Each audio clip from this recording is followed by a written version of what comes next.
கண்ணுக்கு குளிர்ச்சியா இருந்தது. பிள்ளைங்க அவ்வளோ அழகா, நம்ம நாகர்கோயில்ல பிள்ளைங்க எப்படி ஆடுறதுக்கு சொல்லி கொடுக்குறக்கு ஒரு டீச்சருக்காக ஷாக் ஆயிடுச்சியா.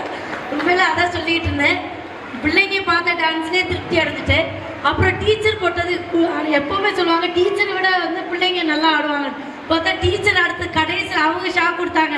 அந்த டான்ஸை பார்த்து ஷாக் ஆகிட்டேன். உண்மையில சொல்கிறேன் மேம், அவ்வளோ அழகாக இருந்தது. உங்களுடைய சின்ன எக்ஸ்பிரஷன், சின்ன உடல் அசைவு தான் காமிச்சாங்க. அதிலே நீங்கள் எவ்வளோ சிறந்த நடனம், ஏன்னா நான் ஒரு டான்ஸருங்கிறதுனால எனக்கு தெரியுது. அவ்வளோ அழகாக பண்ணுறீங்க பிள்ளைங்க. அம்மா அவங்க எல்லாருக்குமே வாழ்த்துக்கள். எல்லாருமே ரொம்ப சூப்பராக டான்ஸ் மட்டும் இல்லை, உங்களுடைய முக பாவனையும் அவ்வளோ அழகாக வருதுன்னா உங்கள் டீச்சர் தான் காரணம். பெரிய விஷயம் அது. உங்களுக்கு எப்படின்னு தெரியல, பட் எங்களுக்கு இது வந்து ஃபார் கன்னியாகுமரி பீப்புள்ஸ்க்கு ரொம்ப ரொம்ப ஹாப்பியான ஒரு விஷயம். உங்களை மாதிரி ஒரு டீச்சர் இருக்கிற வரைக்கும் கலை அழியவே அழியாது.